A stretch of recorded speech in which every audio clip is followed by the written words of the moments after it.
आमदार आला, खासदार आला, नगरसेवक आला, सगळे कार्यकर्ते आले, सगळ्यांनी ज्यावेळेस त्यांना मतदान पाहिजे होतं त्यावेळेस त्यांनी हात जोडले, पाय पडले, पण आमच्या पायाला लोटण घातलं. पण काय म्हणले, जाळ्या बसवतो आम्ही डंकामध्ये फरशा बसवतो, आम्ही लाईट. एवढं आम्ही चेअरमॅनला सांगतो, भाऊ असं कचरा टाकतो म्हणतो, ते म्हणतो मी काय करणार म्हणतो. आणि त्या चेअरमॅन इथं नाहीच आहे. चेअरमॅन घर सोडला आणि बंगल्यामध्ये गेला. मी याला बिल्डिंग वर उडी मारणार आहे बघ. मला एवढं वैताग आलं, एवढं घाण बिल्डिंग, एवढं लक्ष असं का पूर्ण भाडकर भरलेलं बिल्डिंग मध्ये एवढा कचरा टाकायला लागले.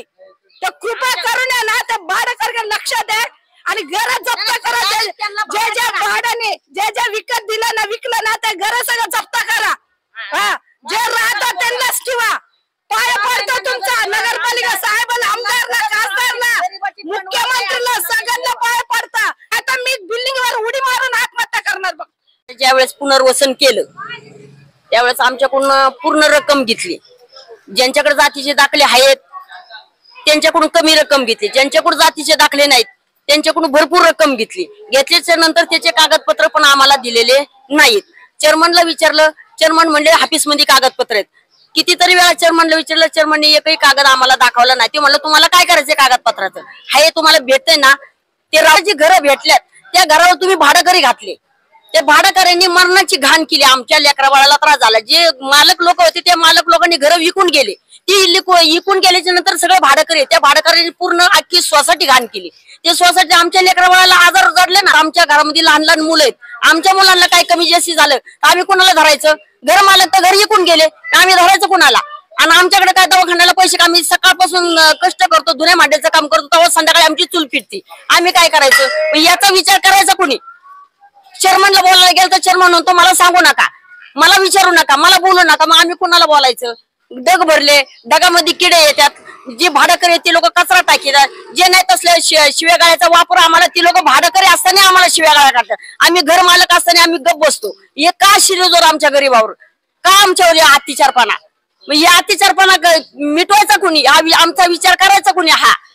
आज 15 वर्ष झाला आम्ही इथं राहतो. 15 वर्ष कितीतरी वेळा आम्ही चेअरमनला सांगितले आणि चेअरमनने डायरेक्ट पसारा घेऊन निघून गेले. निघून जाताना आम्हाला विचारलेलं नाही का मी घर खाली करणार आहे, मी चाललो, तुमचे काय विचार आहे किंवा तुमची काय सोय होणार आहे, हे देखील शब्द बोललेला नाही. माझं पोरगा सुद्धा आजारी पडलं, मी आजारी पडले त्याच्यामध्ये. आणि ना माझं एक तर मिस्टर नाहीयेत, माझ्या घरामध्ये कोणी जास्त कमवणार नाहीयेत. तरी पण हे चेअरमॅनला पण आम्ही सांगितलं होतं की हे सोसायटीकडे लक्ष द्या तुम्ही म्हणून. त्यांनी सुद्धा सोसायटीकडे आमच्या लक्ष दिलं नाही आणि घर सोडून इथून गेला. काही लोकांनी घर विकू गेले तिथून आमच्या बिल्डिंग मधून. मरणाचे भाडोत्री असे घाणेरडे लोक आलेले आहेत. मरणाची सोसायटी घाण करून टाकलेली आहे आमच्या इथं. सगळ्या भाडेकऱ्यांना बाहेर काढा. पूर्ण आम्हाला जी घरं भाडेकऱ्यांसाठी दिलेलं नाही शासनाने, घरं एक गरिबांसाठी घरं दिली होती. या गरिबांना माज आला, या गरिबांनी घरं विकल्यात, पैसे घेतलेत आणि निघून गेलेत आणि भाडेकरी घरात घुसवलेत. आणि भाडेकरीने आम्हाला वैताग दिला. आमचे लेकरं आजारी पडले, याचा कोण विचार करणार? कोण बोलणार याला? याची जबाबदारी कोण घेणार? याच्यासाठी आमचं एकच विनंती आहे सरकारला का आमची एवढी सोय लावा, भाडेकरी बाहेर काढा आणि आमच्या घर मालकाला परत बोलून आमची सोसायटी जागेवर ठेवा. मस्त मोठे नगरसेवक मस्त हात जोडू गेले. सगळे विनंती आहे, आमदार आला, खासदार आला, नगरसेवक आला, सगळे कार्यकर्ते आले, सगळ्यांनी ज्यावेळेस त्यांना मतदान पाहिजे होतं त्यावेळेस त्यांनी हात जोडले, पाय पडले, पण आमच्या पायाला लोटण घातलं. पण काय म्हणले, जाळ्या बसवतो आम्ही डंकामध्ये फरशा बसवतो, आम्ही लाईट मीटरचे पैसे कमी करतो, आम्ही टॅक्स पावती कमी करतो. हे त्यांनी काही केलेलं नाही. आम्हाला सरकारने घरं दिली. ती कोणची दिली? रेड 2 मध्ये दिले. आम्ही गरीब माणसं, त्याच्यामध्ये तुम्ही टॅक्स लावता. 80 हजार रुपये टॅक्स लावता तुम्ही. हा टॅक्स आम्ही भरायचा कस काय? आणि तुम्ही लावला कस काय टॅक्स आम्हाला? रेड 2 मध्ये घरं असताना तुम्ही त्याला टॅक्स लावला कसा?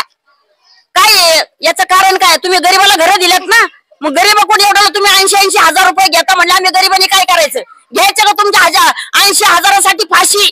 आमच्या लेकरांनी घ्यायची का? आम्ही घ्यायची फाशी? आम्हाला करून खाण्याची पंचायत आहे. तुम्हाला 80 हजार रुपये द्यायचं कुठून? कोणचा कार्यकर्ता आहे, कोणचा नगरसेवक आहे, कोणचा आमदार आहे, खासदार आहे, त्यांना आमची गरीबाची कळवळ माया येते का नाही? आमच्याकडून खुर्च्या भेटल्या, आमच्याकडून मतं भेटली म्हणून आता खुर्च्या भेटल्या ते साईडला झाले, पण आमच्या लेकरांची सोय काय?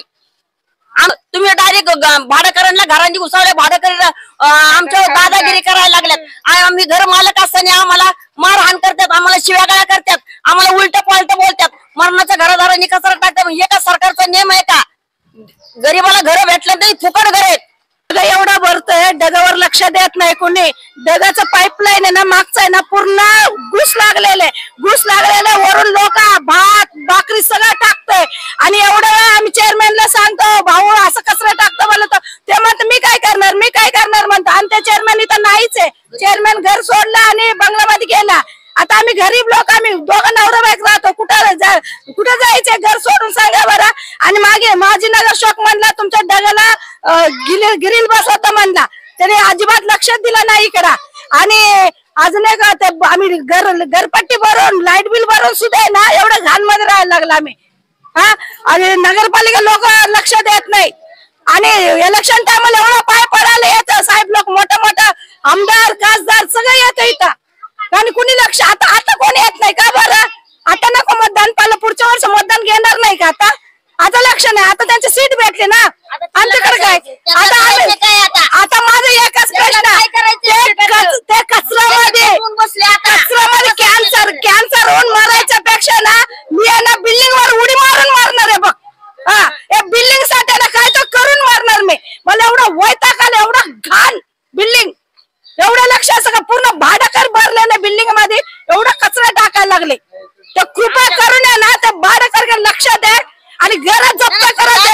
जे भाड्याने जे विकत दिलं ना, विकलं ना, ते घर सगळं जप्त करा. जे राहतात त्यांनाच ठेवा. पाय पडतो तुमचा नगरपालिका साहेबाला, आमदारला, खासदारला, मुख्यमंत्रीला, सगळ्यांना पाय पडता. या कचऱ्यातून आम्हाला बाहेर काढा. आम्ही ले मारायला लागले, एवढं घाण व्हायला लागली. नाही तर मी बिल्डिंग वर उडी